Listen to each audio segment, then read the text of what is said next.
आदेश आदेश। मकर राशि वालों, भैया मकर राशि वालों, सूर्य देव अपनी नीच राशि में गोचर कर रहे हैं। तो क्या शुभ अशुभ प्रभाव आपकी राशि पर सूर्य देव का पड़ेगा? देखिए, सूर्य देव हमारी आत्मा के कारक होते हैं, हमारे पिता के कारक होते हैं।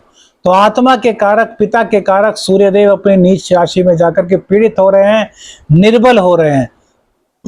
और जिस स्थान के मालिक हैं वो निर्बल हो जाएगा। तो आपकी राशि पर इसका क्या प्रभाव पड़ेगा? पिता का सबसे पहले आपको खास ध्यान रखना है। पिता की सेहत को आपको खराब नहीं होने देना। पिता का आशीर्वाद रोजाना लेते रहना है। माता पिता की सेवा आपको खूब बढ़ चढ़ करके करनी है। 17 अक्टूबर को सूर्यदेव अपनी नीच राशि में प्रवेश करेंगे और 15 नवंबर तक यहीं पर रहेंगे। सूर्यदेव आपके अष्टमेश होते हैं।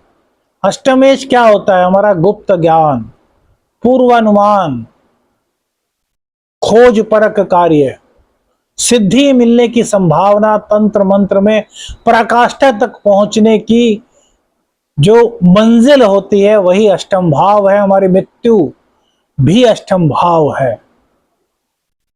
अष्टम भाव में शनि हो तो उम्र को बढ़ा देते हैं, लेकिन संघर्षों में बहुत वृद्धि करते हैं। तो संघर्ष का भी यही भाव है। तो अष्टम भाव के स्वामी आपके कैरियर हाउस में जाकर के नीच के हो रहे हैं, दसम भाव में नीच के हो रहे हैं और चतुर्थ स्थान को देख रहे हैं। तो सबसे पहले तो अपने किसी भी पूर्वानुमान पर इस वक्त आपको ध्यान नहीं देना। आपके पूर्वानुमान या जो आप पॉलिसीज बनाएंगे अपने बिजनेस के लिए, उनका आपको सकारात्मक परिणाम मिलने में काफी देरी हो सकती है, या फिर कहें कि सकारात्मक परिणाम ना मिले, ऐसा भी संभव हो सकता है।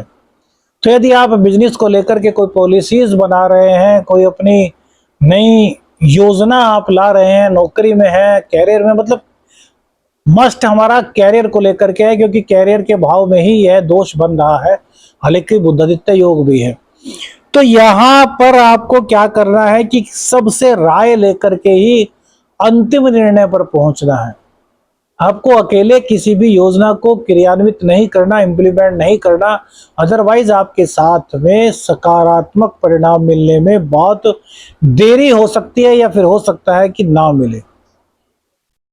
देरी हम इसलिए कह रहे हैं क्योंकि भाग्य के स्वामी भी दसम भाव में बैठेंगे, तो भाग्य का सपोर्ट आपको मिलेगा। लेकिन साढ़े साथी का भी अंतिम दौर है आपको।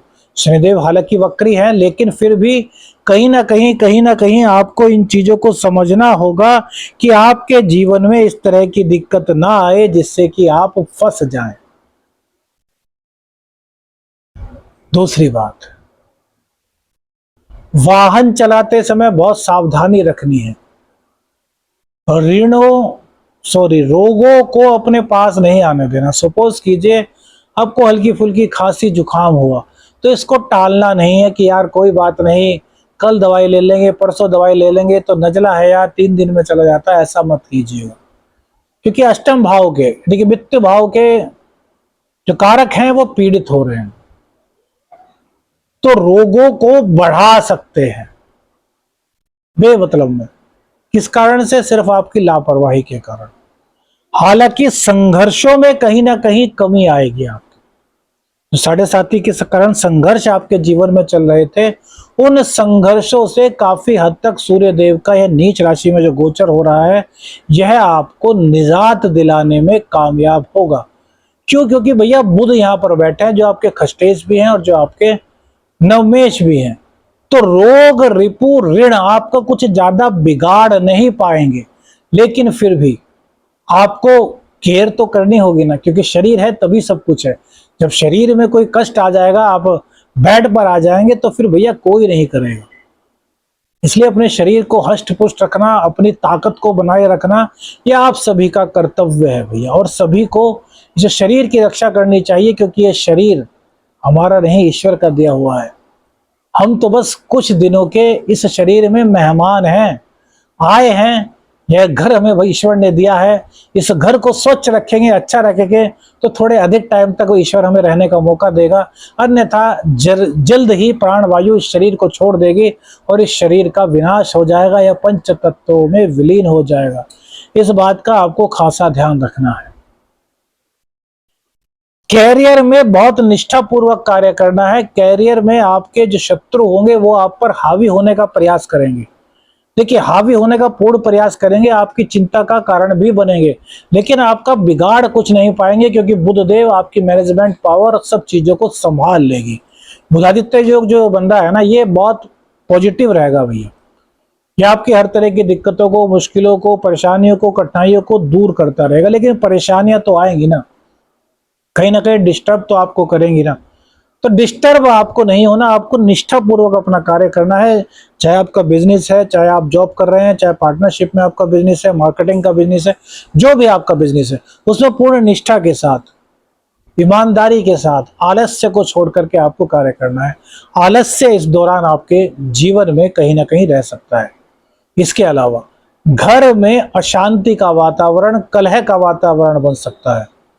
वो आपके गुस्से के कारण, आपकी बेमतलब की झिड़क देने की आदत के कारण, श्रीमती जी, मम्मी जी, बहन जी, किसी को भी आप कुछ भी गुस्से में आकर के बोल देते हैं तो उससे घर का माहौल अशांति के वातावरण में तब्दील हो सकता है। तो आपको अपने ऊपर नियंत्रण रखना है, अपने गुस्से पर, अपने ईगो पर नियंत्रण रखना है कि यार मेरे को कुछ भी ऐसा नहीं बोलना जिससे कि घर का माहौल खराब हो। क्योंकि यदि घर में अशांति होगी तो फिर बाहर भी अशांत ही रहेंगे, सुकून नहीं मिलने वाला। आजमा करके देख लीजिए, घर से जिस दिन आप भूखे पेट निकलते हैं, सोचते हैं यार उस दोस्त के जाकर के चाय मिलेंगे, कह देने से चाय मिलेगी आपको, वरना शायद उस दिन ऐसा कुछ सर्कमस्टेंसेस हो कि आपको चाय ना मिले। कहते हैं ना, घर खीर तो बाहर खीर, और घर में कुछ नहीं तो बाहर भी कोई नहीं पूछता भैया। तो घर में सुकून का माहौल बनाना है, घर में शांति का माहौल बनाना है, ये आपकी जिम्मेदारी है। यदि आप ऐसा कर पाने में संभव प्रयास करके सफल हो जाते हैं तो फिर यह गोचर आपको किसी तरह की कोई परेशानी नहीं होने देगा।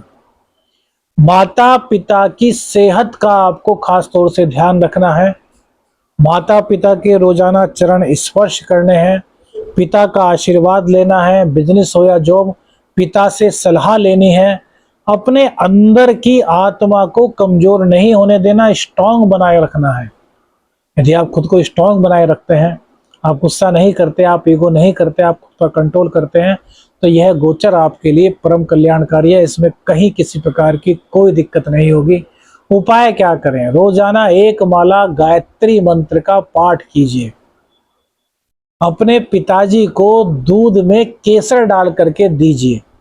शक्कर और केसर डाल करके अपने पिताजी को दूध में यदि आप देते हैं तो सूर्य का नीचत्व तो भंग होगा, आपके सामने जो दिक्कतें आ रही हैं वो समाप्त होंगी और आपके जीवन में खुशहाली आएंगी। वीडियो अच्छी लगी तो लाइक और शेयर कीजिएगा। चैनल पर नए हैं चैनल को सब्सक्राइब कीजिएगा। आदेश आदेश अलख निरंजन। हर हर महादेव।